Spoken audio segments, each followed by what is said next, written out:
up next, we got an update. Bad News Barrett's done probably for a couple months. We're going to get our Intercontinental Championship decided in a Battle Royal at Battleground. And honestly, I'm not a huge fan of this because I don't like the idea of a Battle Royal crowning a new champion because it's just so, like, such a menagerie, and it's so left up to chance, and you always know once you find out who's actually going to be in it, who the final 3 or 4 are going to be, and it's just so formulaic. I'm not a fan. If it was a tournament, I'd be all for it. If it was some kind of like a beat the clock thing, I'd be all for it. I don't know. I feel like it's summer, and the summer is tournament season, because for the longest time in the summer, we would have King of the Ring, and now we don't have King of the Ring anymore, so I got my hopes up that we would have another tournament to crown the U.S. champion, and no, it didn't happen. No, it did not.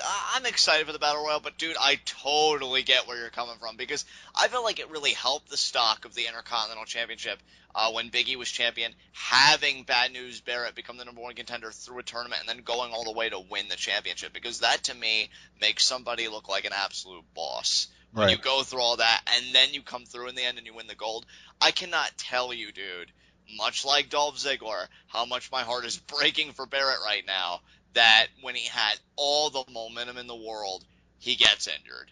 And what scares me, because I honestly don't know how I feel about it, I'd be lying if I said I was vehemently against it, but is he going to come back as a babyface now because of this injury and people are going to rally behind him and sympathize with him?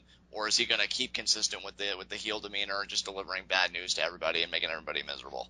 You know how everybody always talks about how cool it would be if WWE kept track of wins and losses? Yeah. I think that it would be so cool to introduce an ELO rating system in the WWE. Which would be what exactly? Well, an ELO rating system is basically just a method to calculate kind of how players are, or, I mean, in this case, competitors, I guess, in one-on-one matchups. It was originally designed for chess rankings, like for chess players worldwide.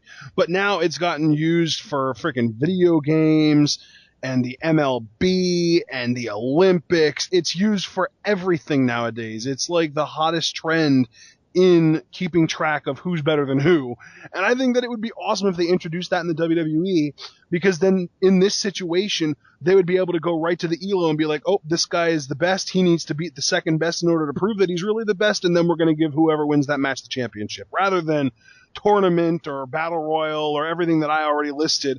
I think that would make a really interesting new way to crown a champion if we ever have another vacancy.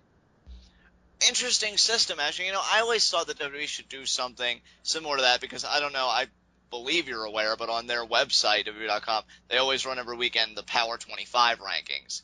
Out of the 25, I guess, best superstars or just most active superstars, who had the best week from 1 to 25. Some people will elevate their spots because their momentum's continuing. Some people, of course, will drop, and other people will remain the same. And I thought, well, I think that's really cool. It's just a shame that being in the Power 25 at the very top or in the middle doesn't really mean anything. So I agree with you. I think it'd be great to have a kind of system like that. It would definitely be innovative, and it would definitely be something that whether it pans out or it flops, I'd at least commend them for trying, because Right. I'd certainly be into it. Yeah, exactly. I think it would be super interesting. And you know what? I feel kind of inspired. I might even make an up-to-date ELO ranking of the WWE men's division sometime over the course of the next week, just to kind of show people how it works. Sounds great, man. Because there's a website, I don't know if you've ever heard of it, North American Wrestling Rankings.blogspot.com, that keeps track of wins, losses, that kind of stuff on wrestling shows, including WWE, TNA, NXT, CMLL, all these different ROH, all these different promotions, and they keep track. So I don't know. I think it would be nice and helpful if we had something to be able to physically look at and see, okay, this guy has this many wins, that guy has that many losses. You know what I mean? Exactly, dude. I love it. Yep. All right. So up next, we had Cesaro versus Kofi Kingston. And now, this is going to sound really, really ridiculous. John, have you ever heard of KayfabeNews? Yes, I have. KayfabeNews published a story in September of 2013 announcing that a match finished during a commercial on an episode of SmackDown. And the craziest thing about it is it was these exact same two competitors. Wow. That's crazy, dude. You know what? What can you really say about this match? This was the match I was referring to, by the way, folks, at the beginning of TwitWow when I said there was one match that came close to being a heat of the night for me, but because of the way that they handled the post-match, I didn't mind. Now, when I said that it was close to being a heat of the night, that was twofold for me, because the first, of course, was the finish, which before I get into that, let me just say it was a solid match between these two. Good back and forth. Kingston's aerial offense and Cesaro's like brawling and grounding style, I think, are a good complement for each other. There was one point that Cesaro caught Kingston in a tilt-a-whirl backbreaker. That was nice. Another time he caught him in a vicious uppercut, which I thought was also very cool. But they cut to the commercial. They come back, and I won't forget, because Ashton's like, what? And I'm like, what happened? And then, because he was a few seconds ahead of me, because I was watching Raw on a stream, because, again, I don't have cable here. And, yeah, it turned out that Kingston won the match. So my first potential lead of the night was thinking, I think it's in very poor taste to end matches on the app just to try and get more downloads. That does not sit well with me. To be honest, it still doesn't. Me not making a heat of the night doesn't mean that I'm okay with it by any means. But at the same time, I let it go because of how much they push social media and everything. Honestly, I don't fault them so much for doing it as much as I fault myself for not anticipating it. The second problem I had, of course, is Kingston winning. Kingston hasn't been relevant for God knows how long. Here Cesaro is, that everybody's saying his stock's on the rise. He's with Heyman and this and that, and he loses this match. But you know what makes a loss, and dare I say any loss, okay? When you beat the living crap out of the guy who beat you after the fact. And Ashton, this was as close to an ass whooping in this era as I have ever seen. Yeah, I mean, Cesaro really let him have it. He beat him, they say from pillar to post. Well, in this case, it was from post to backstage. Pretty much, dude, where I freaked out, there were 2 points in this beatdown where I really freaked out. And I'm sure I'm missing spots, so I'm going to trust you to fill in the gaps if you need to. But the 2 parts where I really freaked out, he military presses Kingston over his head, and he throws him into the crowd over the barricade. That was the first one where I'm like, oh, that was nuts. That was crap. Ridiculous. Freaking brutal. I was like, what are you doing? And then the next part, which you made a reference to Nigel McGuinness getting busted open because of this. He gets Kingston's arms, and he comes between it. It's him, Kingston, and a ring post is in between them. Grabs Kingston's arms, and he keeps thrusting him toward the ring post over and over and over again. Yeah, but dude, the difference there is that when he did it to Kofi was like going shoulder first. When Nigel McGuinness did it, he got busted open the hard way, cracking his head up against the corner there, the pole, the post. Right. So at least like, I think, and like there's freaking tape on YouTube. You just see him slamming his freaking head up against the post, and next thing you know, he starts freaking gushing blood out of his forehead. It is ridiculous. I'd believe it. I mean, those guys go hard when they're doing something like that. These guys, because it is WWE, which is a good thing. I'm not saying that negatively. It is always a safer environment. So I'm glad Kofi, thought to protect himself. Hey, let me do the shoulder.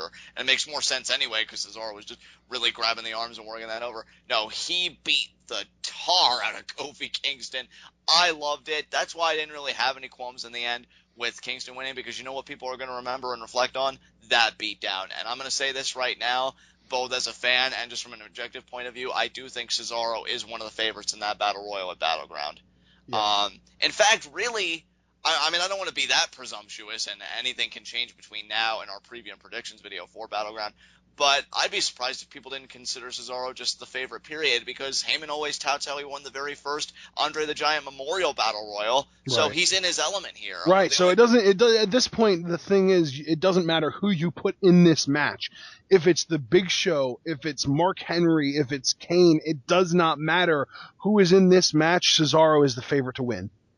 In my mind, yeah, because of his Under the Giant Memorial Battle Royal win at WrestleMania 30. And you said Big Show, which is funny that you mentioned that. He eliminated Big Show last with an Under the Giant S Slam over the top rope. Exactly.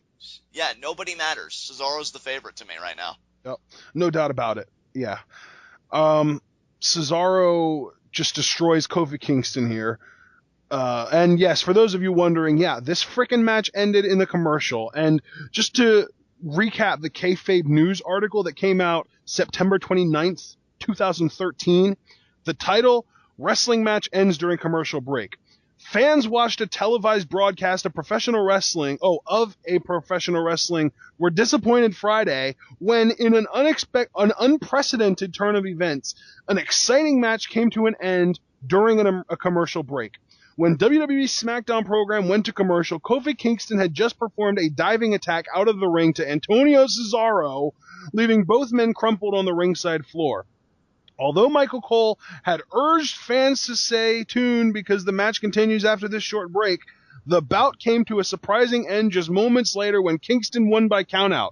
When SmackDown returned from commercial, television viewers only caught a brief glance of Cesaro hobbling back towards the locker room, and the commentators apologized for the unforeseen premature ending to the match, but reminded viewers that anything can happen in the WWE.